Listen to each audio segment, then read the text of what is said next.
শুরু করতে ইচ্ছে করছে, না না ভেড় চালে চলছি না যে নেপি খেপি চেপি মেপি সবাই গান গাইছে সুতরাং আমিও গাইতে বসলাম, তা নয়।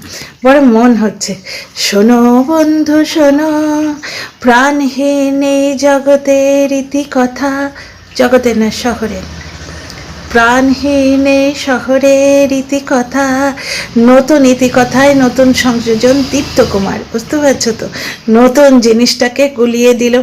তো এই প্রাণহীন যে কন্ট্রোভার্সির জগৎ, তাতে নতুন যোগ হলো, কন্টেন্ট পেলাম, কন্টেন্ট করছি, তোমরা পাশে থেকো।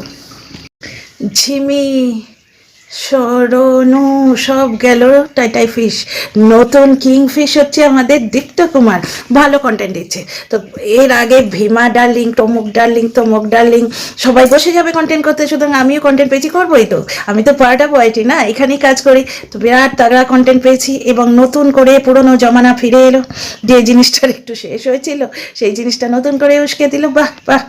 তো যাই হোক, কন্টেন্ট পেয়েছি, কন্টেন্ট করছি, তোমাদের ভালো লাগলে শোনো পুরোটা এবং তোমাদের কমেন্ট বক্সে তোমাদের মতামত লিখে যেও, তো কমেন্ট বক্সটা তোমাদেরই, তোমাদের দরবারেই আসা, আর ভালো লাগলে সাবস্ক্রাইব করে পাশে থেকো। দেখলাম সেই লাইভে দীপ্তকে অ্যাড্রেস করে প্রচুর কথা বলা হচ্ছে, এবার বললাম তো দীপ্তকে আমি আগেই বলেছিলাম কন্ট্রোভার্সি জোনে আসবে তো কন্টেন্ট হবে। তো যাই হোক, যেখানে টিনাকে গুজে দেয়া হবে, দীপ্তকে বলো বা অন্য এক্সওয়াইজেড যাকেই বলো, যে জায়গায় টিনাকে গুঁজে দেওয়া হবে সেখানে তো আমার মুখ খুলনা বানতা হয় না, @টিনা ব্লগ যে লাগাই, ঠিক আছে। তো যাই হোক, এখানে একটা জিনিস দেখো, টিনার কথাগুলো প্রমাণিত হলো তো সত্যি।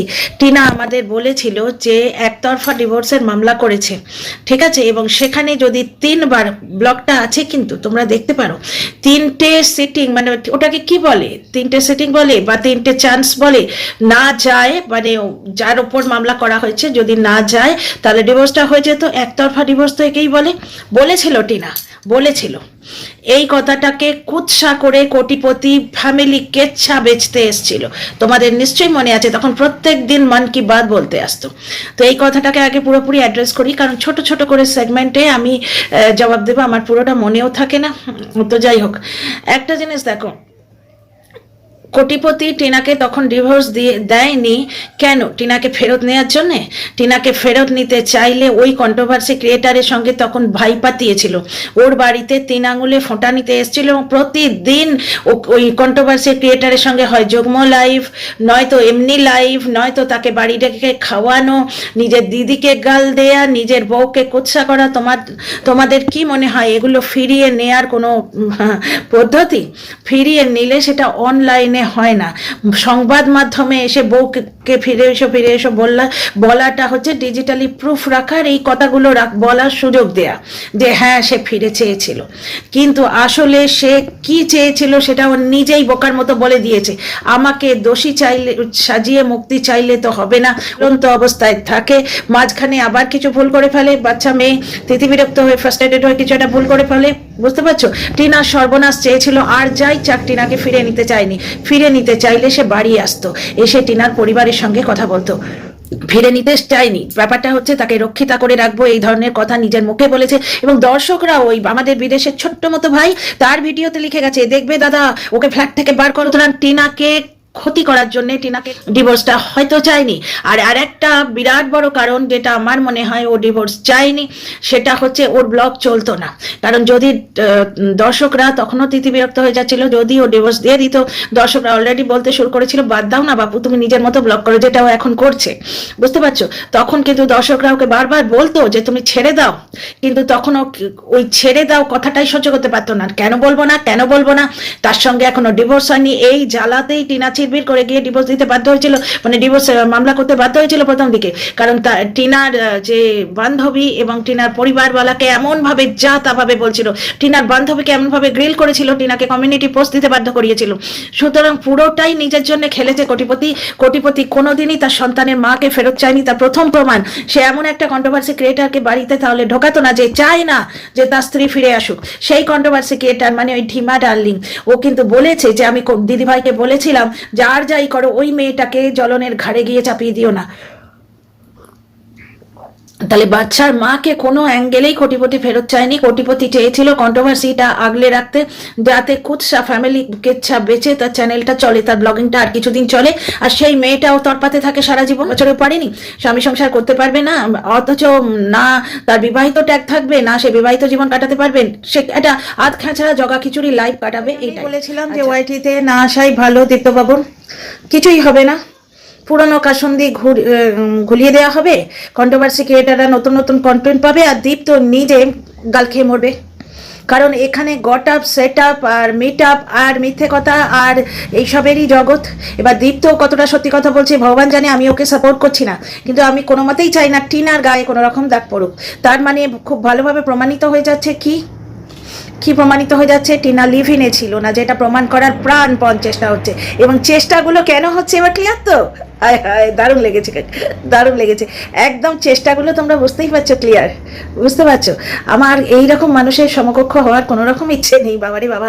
তো যাই হোক, তো তো সব কিছুই অনেকটাই ক্লিয়ার হয়ে গেল, যে ধোঁয়াশাটা ছিল, দর্শকরা ভাবছিল হঠাৎ করে কি হলো কে জানে বাবা। তো কালকে লাইভটার পর অনেক কিছুই বুঝতে পারলাম, দুর্গা বাহিনীতে নতুন সংযোজনটাও বুঝতে পারলাম, ভালো হয়েছে, মাতা রানীর বাহিনীটা বাড়ালো, খুব ভালো হয়েছে। তো যাই হোক, মাতা রানীর নাম নিয়ে জয় মাতা দি, জয় মাতা দি। তো আলটিমেট কিছুই হলো না, উল্টে মাঝখান থেকে টিনা আর একটু গাল খেয়ে মরবে। আচ্ছা, আর একটা জিনিস দেখো, টিনা যে ডিভোর্স চেয়েছিল সেটা প্রমাণিত হলো, টিনা ফ্ল্যাটে লিভ ইনে নেই সেটা প্রমাণিত হলো, টিনা ফ্ল্যাটে লিভ ইনে ছিল না সেটাও প্রমাণিত হলো, ঠিক আছে। আর মাত্র কয়েকদিনের একটা পরিচয় ছিল সেটাও প্রমাণিত হলো। আর একটা জিনিস কি প্রমাণিত হয়ে গেল, যে টিনার বাবা মা কোনো দিনই তার সংসার ভাঙতে চায়নি। সংসার ভাঙতে চাইলে তাহলে তারা তো মেয়ের সাথ দিত, তারা মেয়ের সাথ দিত না। কিন্তু টিনার বাবা, টিনার মা টিনাকে যদি তাড়িয়ে দিয়ে থাকে, according to their point of view, টিনাকে বাড়ি থেকে তাড়িয়ে দেওয়া হয়েছিল। দীপ্তও তাই বলছে যে ও নাকি বাড়ি ঘর খুঁজে দিয়েছে, যে আমি শুনেছিলাম বা জেনেছিলাম যে ওটা ভিক্ষে মায়ের বাড়ি। এবার দেবানা জানন্তীকে সত্যি কথা বলছে, কারণ একজনের কথাটা একদম মিথ্যে কথা, আর বাকি যে রয়েছে সে একবারে ধোয়া তুলসী পাতা, এটা মানাও তো একটুখানি মুশকিলের ব্যাপার স্যাপার না। মোদ্দা কথা, কাজের কাজ তো কিছুই হলো না, পুরোনো কন্ট্রোভার্সি গুলিয়ে দেওয়া হলো, বেশ ভালো কথা। ওয়াইটিতে আসুক নতুন কন্ট্রোভার্সি, নতুন কন্টেন্ট, কন্ট্রোভার্সি ক্রিয়েটারদের পোয়া বারো, বই করে বারণ করেছিলাম। যাই হোক, যে যার মর্জির মালিক, প্রত্যেকে এখানে মানে কি বলে, প্রাপ্তবয়স্ক এবং বাক স্বাধীনতা হচ্ছে। কে মাতাল কে দুশ্চরিত্র সে নিয়ে আমি আলোচনাই যাচ্ছি না, আমি ভিডিও করি টিনাকে নিয়ে। সুতরাং অন্য কাকে কে কি বললো সেটা সে নিজে করবে, ক্লারিফাই করবে। একটা জিনিস আপনাদের বলি, যে আবার 498 কেসটা রিওপেন হচ্ছে, এবং 3 মাস পরে টিনা 498 কেস দিয়েছিল। এর থেকে প্রমাণিত হয় না সে সংসার করতে চেয়েছিল? আপনারা বলুন না, যে মেয়ে সংসার করতে চাইবে না, যে কমিউনিটি পোস্ট দিয়ে টিনা বলেছিল যে আমি স্বেচ্ছায় বাড়ি থেকে বেরিয়ে যাচ্ছি, আমি আর সংসার টংসার করবো না, এরকম কথা বলেছিল বুঝি, কে জানে। তো যাই হোক, আমি তো এইটুকুই শুনেছিলাম, যেটুকু মনে আছে, যে আমি সুদীপ্ত সরকারকে ভালোবাসি, কিন্তু আমাকে গাল দেবে দাও, আমার বান্ধবী বা আমার পরিবারকে কিছু বলো না, এইটুকুই আমার মনে আছে। তো যাই হোক, ব্যাপারটা হচ্ছে টিনা 3 মাস পরে যে 498 কেস দিয়েছিল, এতে কি প্রমাণিত হলো? টিনা সংসারটা করতে চেয়েছিল, প্রমাণিত হয়নি। আর সেই লোকটা যদি টিনাকে ফেরত নিতে চাইতো, সে টিনার বাবার সঙ্গে যোগাযোগ করে বাড়িতে আসতো, বা বাবার সঙ্গে যোগাযোগ করে কথোপকথন করতো। আগ্রহটা আমরা দেখেছিলাম টিনার বাবার তরফ থেকে, তাই না? টিনার বাবা ওই লোকটার বাবাকে যোগাযোগ করতে চেয়েছিল, যেটা আমরা কল রেকর্ডে শুনেছি। আচ্ছা, 498 কেস রিওপেন হচ্ছে, হলে ফাঁসবে কে? এই রণদীপ্ত বাবু বা 498 কেস বা কোনো কেস যদি প্রমাণ করা না যায়, তাহলে কিন্তু হয়, জরিমানা ভরতে হয়, এটা আমি শুনেছি। তো 498 কেসটা তো টিনা করেছে বোধহয়, নাকি? হ্যাঁ, টিনাই করেছে। তো লাইভে শুনলাম যে ফোকলা ফাঁসবে কোনো কারণে, তো আরও অনেক কিছু করা হলো।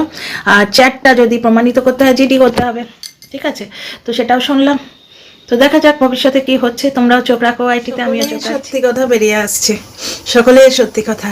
টিনার লিগ্যাল অ্যাডভাইজার বলে রেখেছে যে টিনাকে 3টে সংসার চালাতে হয়। তাহলে বুঝতে পারছো টিনার কোন দিকে মানে সাড়ে সর্বনাশ হয়ে আছে। সে মেয়েটা শাঁখের করাতে আছে। কেন আমি পছন্দ কিছু মানুষকে করি এবং কিছু মানুষকে একদম পছন্দ করিনি প্রথম থেকে। আমি কিন্তু ওই হাঁড়ির একটা চাল টিপে যেরকম ভাত বোঝা যায় না, সেরকমভাবে মানুষ বুঝতে পারি। বুঝতে পারছো তো?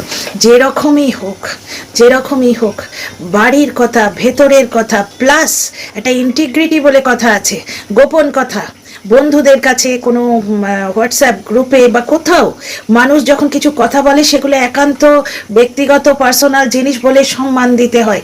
যারা দেয় না আমি তাদের পছন্দ করি না এবং তাদের মনুষ্য পর্যায়ে ধরি না।